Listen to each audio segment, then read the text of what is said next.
No, no, talk to daddy. Take a nap. You don't have to talk right now. You can just just go to sleep. Oh, little girl. All right, here you go. You're gonna finish the rest of your bottle. So make you happy.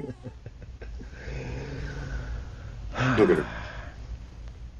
Children. What's I know, right? What's going on, everybody? My name is Mark, and welcome to the Florida's Fittest Podcast. Once again, it's Mark with Mark Yeah. and What's our up, fantastic co-hostess, Sylvie. Sylvie? Uh, I think her belly is not being nice to her again, so No. she may have some things to say during the course of Yeah. this podcast. And one of the things we wanted to talk about is how, what was it? Complacency kills growth, which is kind of a Yeah. cool topic because in a prior podcast we talked about how you want to balance aggression with acknowledging that you've done a few things in the past and you've created reference experiences and proven to yourself that you can do good, but you don't want to rest on your laurels. So, Mark, you're the D1 athlete. How would you say that complacency? What's a good example of complacency killing your ability to grow and progress? So an example of that, I took away your bottle. I'm sorry, girl. Um, so example of that is when you reach the pinnacle of success, right? Whether it be small or big, you win, your first meet, and you're the fastest, in your county, and you're like, that's it. I've reached the best that I can be. I can relax because I'm on top of the hill, not knowing that there's several other peaks that you can reach, right? And those other competitors are going for those peaks. So, Mm, in terms of like swimming, right? Being a big fish in a small pond, yep. right? A goldfish in a fish tank will only grow to the size of the fish tank, right? It'll stay small. But if you put it in a pond, it has infinite room to grow, right? You put it in the ocean, it can grow forever, Yep. hypothetically, right? The same thing with sharks, right? If you put a shark in a fish tank, they adapt to their environment. So you have to be able to adapt to your environment and ultimately be able to push yourself far beyond what you think is capable. Does that make Yeah. sense? A lot of people are not Yeah. intrinsically motivated. Like I'm one of those people. Like I will push myself until I break. Like it is a great trait and almost a toxic trait of mine. Um, I, and I am my father's son. Like I will push until I can't push no more, and that's Yeah. just me. And even Celeste, my wife, even says like, and you know this too. Like I don't halfway anything, Yeah. right? Like I'm always like I'm gonna whatever I do, I'm gonna pursue it to the best that I can, and it can be healthy. That's a really great quality, but also like you're like, why are you putting yourself through so much pain? And I was like, well, I don't know how else otherwise. And like I know when I do let off my foot off the gas, that's when things that's when things for me end poorly. Yeah. Right. Like I Yeah. I lose I lose a race or things in my life like I have my relationships fall apart or I lose a job or something like that. Like if I'm not consistently moving forward, right, I'm being complacent. Mhm. So Yeah. I think it. You kind of touched on this. I think it really falls on potential. yeah, So, I heard this word thrown around a lot because I was kind of a dirtbag growing up, and I kind of felt like and little shade to my parents. They were trying to do the best that they could, but very typical sort of Asian sort of standard where, if it isn't an A plus, then why even bother? And so for yeah, me, eventually over time, it became like, oh, like I don't even like the school stuff. Why am I mhm, working so hard if I'm not even gonna get rewarded for it? So why try? And basically, I created my own small pond for myself because I was unwilling to push because I found no reason to do it. There was no Yeah. proof, anyways, that no matter what I did to try to get better, that there was any reason to do it. So I found no cause to do it. And what I would hear a lot from my teachers, who are obviously westernized, or here in America, I moved from the Philippines, they would tell me, "Oh, Mark, you have so much potential. Like if you just applied yourself and if you just got out of your own way, you could do so much good." Yeah. And the complacency was something I created for myself, and that was because, again, like, and I think this goes back to that concept of our brains work off proof, not promises. Yeah. And we can create promises as long as it's based on the proof that we've seen for ourselves in the past, and I just didn't see it. And while I had moments where I would get like an A here, or I'd do really good on a paper there, I was like, ah, that's cool. Like, yeah, I could do that. I guess I could, but why? Like, why try? Yeah. And You didn't why see the end allow result. myself? No. Yeah. Whereas, like, for you, who Mhm. was, and I think this is sort of important for kids because we don't necessarily see our own potential, and sometimes we need someone like your dad to kick us in the butt and go, no, you can do this. Like, Mhm. why would you hamstring yourself and why would you limit yourself to this small little thing when you can do so much more? Why not Yeah. try? And like you said, Yeah. like you'll probably keep doing it until you pass out from sheer exhaustion, because Yeah. why leave anything on the table if you can probably achieve something far beyond what you think you're capable of doing right now? Yeah. And I think too, like, my parents were really great at like forcing my growth, right? So what I mean by that, like, my parents were retiring in 2005. I was just going into high school back then. I'm dating myself, right? Um, but I was already a state runner-up in New York as an eighth grader. I haven't even entered high school yet. I was already a state runner-up, Hmm. right? So moving to Florida was a huge part of forced growth because the competition level from New York to Florida was tenfold. Yeah, you went from And the pond to the ocean. I went from the man-made pond into the Atlantic Ocean for sure. Mm. That's where I went. Or in my case, I moved to Sarasota, so the Gulf of America.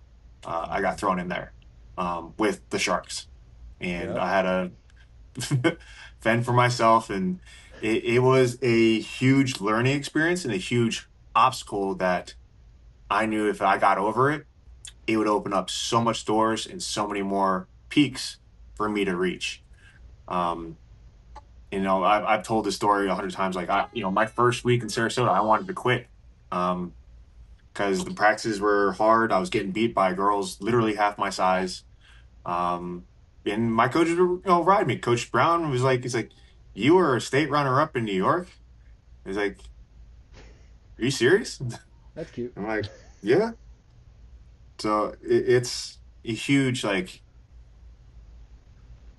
it was a huge wake up call. It also like opened up the door to like it gave me two options basically. It was you can quit and be forgotten forever, Mm. or you can step up, be a man, and go and like take on this new challenge. And for me, I wasn't going down without seeing how far I can go. Yep. Yeah.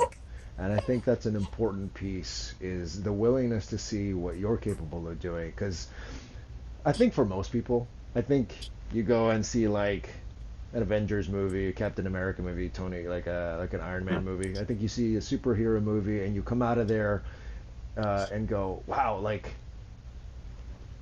I want to do all that stuff. I, yeah. I think most people want to reach their full potential. I think most people, when they see Well, something, they they want want to to. follow that hero arc, right? Yes, They yes, start off, they go through some adversity, they overcome that adversity, and now they're on top of the mountain. But once yeah, you're at top of the mountain, where do you go from there, yeah, yeah. right? Uh, Yeah, So I that fully agree that most people want to maximize what they achieve in their lives, but I think a lot of people fail to realize just what maximizing that is. they hit like a limit and they go, okay, well, I think I'm good. Like you said, you're like state runners up, New York, eighth grade. Like, wow, this is the top of the mountain. You didn't realize like you had just hit a false summit, and you look Hmm. and you got a broader perspective, and you were like, oh dang, Yeah. like there's so many more Yeah. summits to actually like attain. Yeah. And then that basically is infinite. I mean, that's with I mean, there's always going to be someone faster. There's always going to be another valley and peak to reach. Girl, I don't know what you want. But She's peaking. yeah. She's hitting her own summits right now. Yeah. But yeah, it's just continually self-growth. And like that's and honestly, that complacency kills growth. That's also, I'll tie it into another topic that we discussed, like being elite at something is like, it sounds great to everyone, but not everyone's willing to do what it takes to be at that level, to be elite. Yeah, yeah. So I that's part of, the complacency versus growth aspect. Yeah, and I want to sort of remind everyone, like, again, we're speaking from the perspective of men because this is who we are and this is the upbringing that we both experienced. And again, if this applies to you as a female, as a girl, awesome. But just also, I think there's two things that most guys think that they're capable of doing. Most guys think that they're able to get out of a fight really successfully because they know how to fight, and most guys think that they can pick up any girl because they think that they're just good at it. And honestly, I think it speaks to the aspirations and the drives of every man to want to be at the peak and pinnacle of whatever it is that they do. And I think there's a lot of bluster and overconfidence willingly putting yourself in challenges like you talked about. The hero's journey is actually, for example, if you started going to a BJJ gym, if you started to go to an MMA gym, and you actually challenge yourself to see how good you actually think you are, and you're humbled by the reality of someone who's better than you. Like in your case, you went to Sarasota, you started training with the Sharks. Your your reality of I'm an eighth grader who is a state runner up was challenged because you got to see this bigger summit that was before you. You had to step up to, and you had to humble and to actually embrace the fact that, oh, do I truly want to reach the pinnacle of what I think I can attain, or am I going to crumble?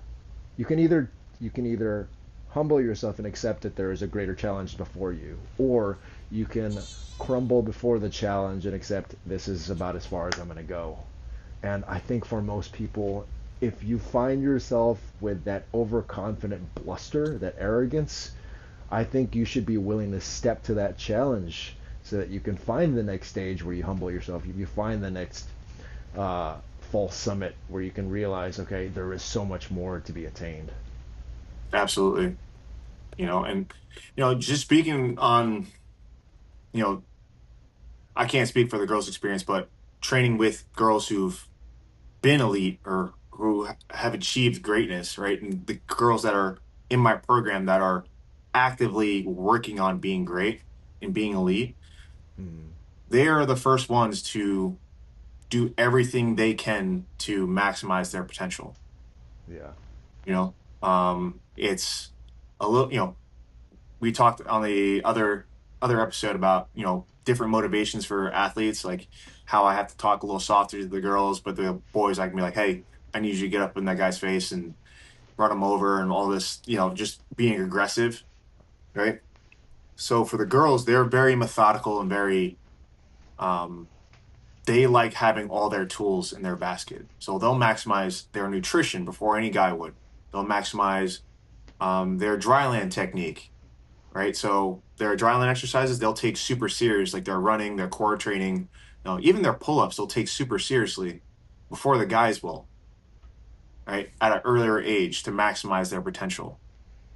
That's what I've noticed. And when I had my goal meetings during the summer for long course, the girls had like laminated sheets of like very thought out like goals that they wanted to hit and when they want to hit them. And there was some tweaking on my part, but I'm like, you guys did all the legwork for me. You guys are eons past of what I was at your age. Yeah. And That, yeah, go ahead, Mark. oh, sorry. Yeah, It speaks to the level of personal investment in the process. yeah, I mean, there's like you can, like you said, you can take a boy and they'll run through walls, and maybe that's mhm, their level of investment. yeah, But I think that's sort of an unrefined way of investing your energy into something. And I think that's where, in a prior episode, we talked about taking self consciousness, building self awareness, and creating habits to small chunk the things that you want to do into something yeah, productive. And that's what those girls have done is they've taken this big ball of energy and desire and broken it up into little pieces so that they can create a game plan for themselves. Whereas yeah, I can attest to this as a guy, and even in your case, if it hadn't been for the guiding hands of your parents and the coaches yeah, that you were blessed with over the course of your yeah. life, there wouldn't have been a guiding hand to contextualize these things for you to take that raw No, potential and energy and drive it forward. yeah. I think for a lot of male athletes, we're soldiers, right? You tell us to run through that brick wall and eat dirt, and that's how we get better. We'll do it. No questions asked. We don't care how much dirt it is, how hard that wall is. We're gonna do it, and that's me. I'm a very I talked about in previous episodes to Florida's Fittest about stacking wins and like my my power list kind of deal, right? So I'm a very make a list, do list, and that's it, right? Mm. Um, and it's I have to have like these five things. These are the five things I work on. Once I get those, once I nail those, get better, give me five more, right? A lot of people aren't like that. Some people are just one thing. Like give me one thing at a time, and then I'll piece it together as I go. Or give me three things at a time. Some of these girls are like they got their macros down. They got how much hydration and what recovery, all these things down, and they're well beyond the time and age of where they need to be. Yeah, honestly, it's almost like a way of biting off more than you can chew, but doing it in a way where you know what those bites are going to be. Yeah. Um, because it's so easy. I think, and this is from my experience, like with that drive, it's so easy to just maniacally drive forward and then you burn out. Mhm. And that Yeah. in itself kind of creates its own sort of complacency where it's like, oh, this is just the way I attack things. Yeah. There's no refinement. It's just brute force. I'm Mhm. just a blunt object. I just keep hammering away at this thing.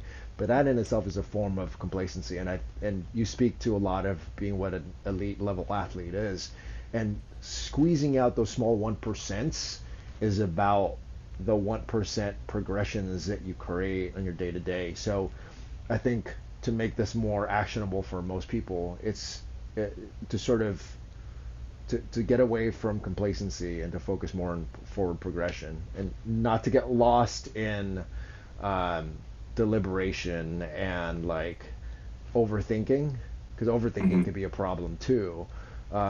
You want to create actionable stuff like these girls. They were able to channel their energy into a plan, a plan that they could take action on. And like you said, Yeah. even though it seems blunt and even though it seems very like elementary, having a plan, having a workout regimen, having something that you can consistently attack on a day-to-day basis is one way that you can overcome complacency. Because if you just do if you just keep training the same thing over and over and over again, eventually your body's going to adapt to it and you've created a self-imposed small pond that you're not even aware of.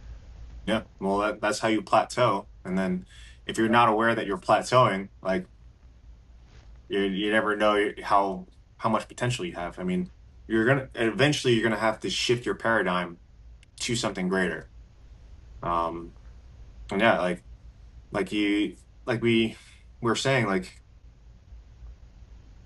complacency, stunts growth. The way you do that is like you said, like break it up into small, manageable, bite-sized pieces, like And for me, like I know me, I'm very simple. I'm a very simple human being. Um, my wife will tell you, my coworkers would tell you, like I have to have a list of things to do.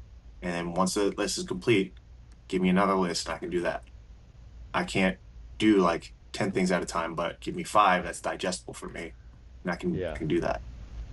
Yeah, and it's just it's also having the self-awareness to acknowledge, like you said, what am I capable of doing?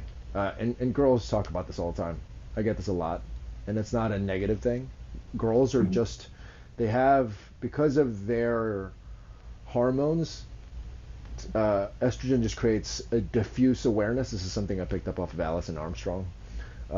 She, so estrogen creates a diffuse awareness. So you're aware of a lot of things, and you're capable of multitasking.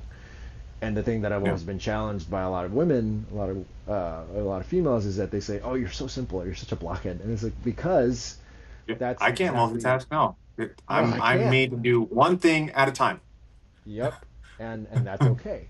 Yeah. And I will do it as aggressively and with as aggressive intention as I potentially can do, because sometimes that's what's required in a situation, is about a narrow focus, because the tribe is starving, because we need to get food, because we need to muster everybody to get resources. Sometimes it's not about, it speaks to the different things that we pay attention to. So for a woman to pay attention to all the little nuances of what a baby is experiencing, and like, is the baby hungry, did the baby poop, did the baby pee, all these different little things play into that eventually in the modern context. But in the wild, like, if the goal was to press forward in adverse conditions, that's what a man can do, and that's what, Yeah. and ultimately, like, it's that focus that drives the rest of the tribe forward, that allows us to achieve great things. I have this thing that I always say that, like, and I might get in trouble for this. I have this thing that I'm not the first person that's ever said this. I do think that if it wasn't for men's just stupid willingness to do dumb things and go out into the world, we would have never left the comfort and security of those tribal fires, and we would have never progressed past like the Stone Age or the Bronze Age, because we would have just stayed in that relative comfort and plateaued, because it's good enough. Why Yeah. try when there's I like agree. tigers and nature and stuff out there that could kill us? I agree. I mean, you know, we're both probably going to get in trouble for this, but for saying this, but it is more than likely women to be more nurturing than men. And that's a good thing. That is a beautiful difference that we have.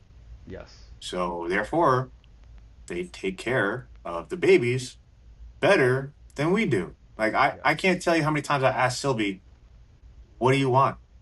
Like I don't know what these cries mean. Like I know some of the cues, right?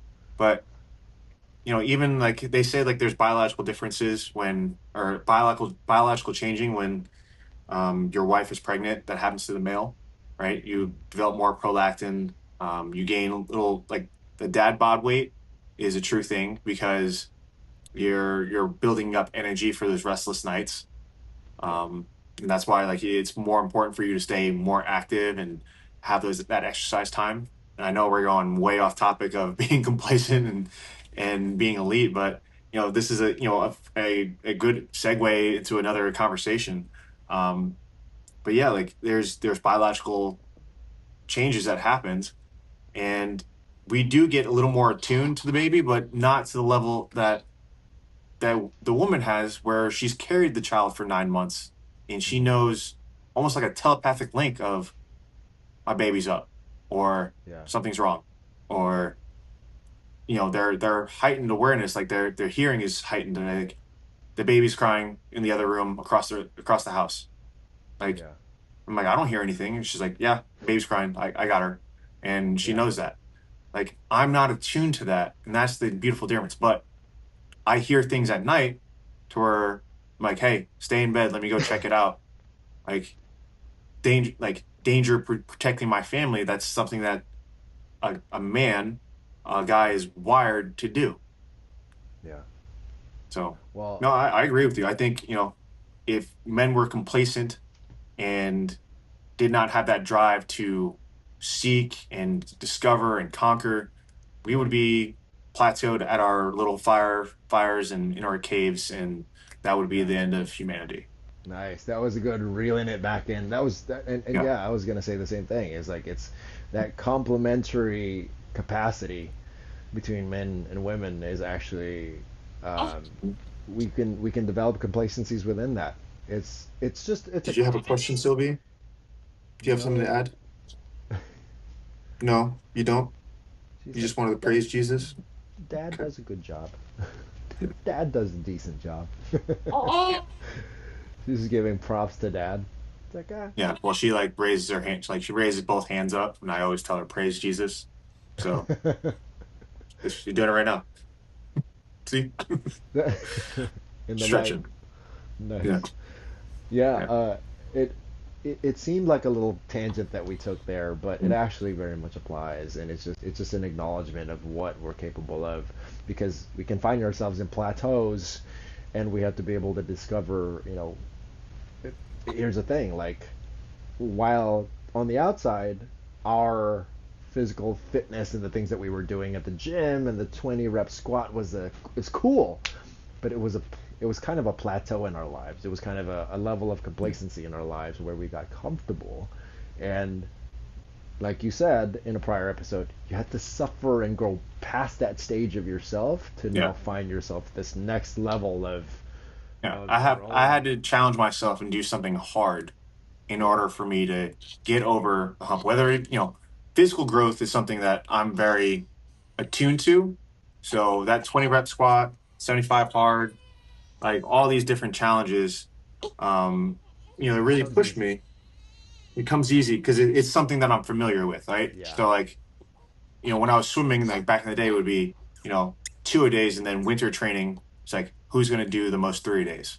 And I was like, I'm going to do the most 3 days because I want to be Definitely that much Jeff. better, Yep. right? Yeah, because I'm a psychopath and I like to hurt myself. Yeah, Uh, yeah.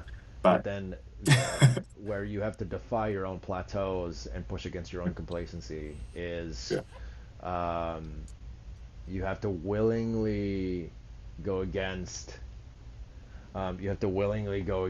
your own prior conditioning, what you think you know, what you think you understand about the world, and Mark is really good at physical feats. You get all the approval on all the praise for the things that you've done in the past, but becoming a father, becoming a husband, becoming a mhm, stepfather, becoming a father, all these things demand different levels of challenge, and you can take what you learned from your own processes in the past and take those things and apply it, and acknowledge, hey, I can be a good dad, but I can only manage 5 things at a time, not 20. mhm. But I can Yeah, be a good dad in that context. yeah, And absolutely. so I there's try my always, best to multitask, but it's very difficult for me. I know things get lost. Like Yeah, after 5 tasks, you get into 6 and 7 tasks, and things might slip through the cracks. yeah, absolutely. And so there's always a new. We're going to talk a lot about training, and it's easy to talk about training and variations in training and and overcoming plateaus and things of that nature. But a lot of these principles applies to the broader scheme of life too. Just being able Absolutely. to transcend beyond what you think you are. Like you're not always going to be, and you talked about this before, with that quote from Andy Frisella, in that you don't want to be. What did you say? You don't want to be the. MVP of Um, your past. yes, and that's what we do. We become Hmm. complacent. We become the MVPs of our past. We talk about, I was the star quarterback of the high school football team. It's like, yeah, that's cool, bro, but that's not who you are anymore. You're a dad Yeah. with a job, and like, how can you achieve certain levels of success in these new challenges in your life? Is that the question for me? Um, Not really. I think that's a No? question for everyone, but if you have something Okay. to sort of add to that, by Yeah. all means, go for it. Like the being a dad is all about the P's, right? So protect, provide, preside. Those are the three P's of fatherhood, right? Yeah. And you know, tying back into health and fitness, like for me to protect and preside my family, I have to lead by example. And for me, that's being in the most capable shape to protect, because I have all girls. God forbid if You're one of surrounded. these boys comes and dates my daughter, right? Our daughters, right? So it's um that's number not I wouldn't say number one, but that's high on the priority list to protect and preside. Um, another provide and preside, right? Um, the other P's, you know, having a good job, being able to put food on the table. I mean, I work two jobs. I probably work 60 plus hours a week between coaching and NLF. Um, and like Celeste is very aware. Like she acknowledges that sometimes my tank is on E, and I'm still trying to read Noah a bedtime story or take care of Sylvie, or just being present in the moment. Sometimes like she understands like I need to either doom scroll or just like kind of take some time away like to myself because I'm just overstimulated. And she does a really good job of reminding me that that I'm loved and I'm cared for, and that this like struggle that this kind of burden that I'm putting on myself is not going to be forever, because she's going to, you know, a healthy relationship is going to give you whatever percent that your partner doesn't have. So if I'm running on 20%, she's going to give me 80, and we're both going to be at 100. Yeah. That makes sense? Yeah, absolutely. Oh, And the beautiful thing, you spoke about this earlier too, is that your potential is infinite and also your capacity to adapt will make yeah. it so that what used to feel like you maxing out at 80% eventually Mhm. becomes 70, eventually becomes 60, eventually becomes easy. Just Yeah. like when people see you and your physical athletic feats, it seems monumental and amazing to them.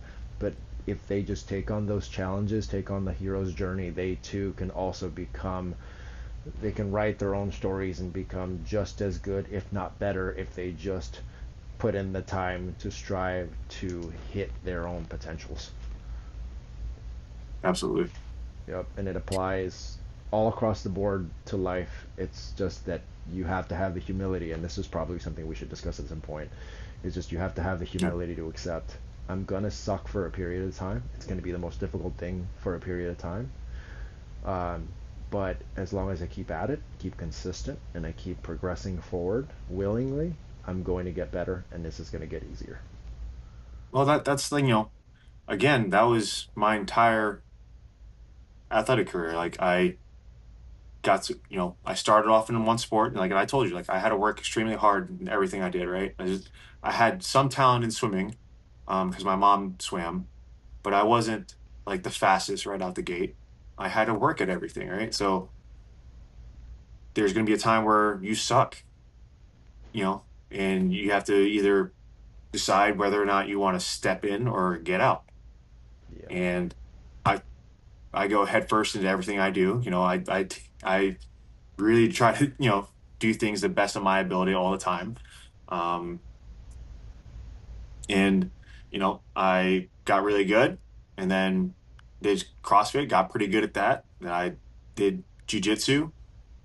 I started off, I sucked. I didn't know how to do left or right or whatever, and I got pretty decent at that. And then I went to strongman and was sucked at first and got pretty decent at that. So it's everything is like a work in progress. And even being a dad, like you learning how to do stuff. Like my first couple of days with Sylvia was like she made me cry so many times as a dad. Like I just It's hard. this Yeah. tiny being, like this tiny little person made this 5'10", 200-pound man like volunteers because I didn't know that I was either good enough to be her father or what the hell I was doing. Yep. I've been there. Right. But she I'm doesn't, still there. like I cried to Celeste, and I was like, the baby hates me. She's like, she doesn't hate you. She doesn't know anything different. She knows you and me. She doesn't have the capacity to hate. He's like, you're being too hard on yourself. And I just, I just was so focused on being perfect for my child that like I let that get in the way of me growing. And then once Yeah. I humbled myself to allow myself to grow as a father, that's when things started clicking more. Yeah. That might be a good place to close it, is to acknowledge that even though you have moments of doubt where you start to believe like you're not worth putting in, it's not worth putting in the time or energy into some goal that you're trying to strive for at the moment, you have to remember that you're going to face challenges along the way, and it's not to say that you're a failure or that this is not a good fit. You have to Mhm. willingly put in earnest effort into whatever it is that you're doing, and also meet appropriate challenges without overburdening yourself by saying, "Oh, I'm not that good at this. I'm awful," Yeah, because you might be selling yourself short and you're willingly sliding into complacency. absolutely. Well, man, that's Yeah, that's a really good one to walk away with. That's an awesome lesson to heck yeah, keep in mind. And you're right. Like I yeah, have had some moments where I've cried and be like, "This sucks." yeah. I, Oh, and I'm sorry, that was too loud. I'm sorry, baby. oh, sorry. Um, but it humbles you and it grows you in a whole different way. Um, and, Absolutely. and so with that, thanks again. If you tuned into this, I hope, we both hope that you get something out of this, and hopefully you can take some lessons out of this to do something for your own life, and you find that you may grow past your own complacency and grow past your own plateaus and apply these lessons across the board to your own life. Any final words there, Mark, before we No, man. take I off? mean, just complacency kills, but humility, being able to humble yourself, allows you to grow more. And there's always another peak. There's always another, you know, summit to reach in life. Yeah, yeah. We're perpetual growing machines, Yeah, always and forward. never never underestimate your ability to constantly keep evolving. So yeah, always forward. All right. Thanks a lot, guys. Thank you for tuning in, and we'll see you in the next episode. Peace. Yes.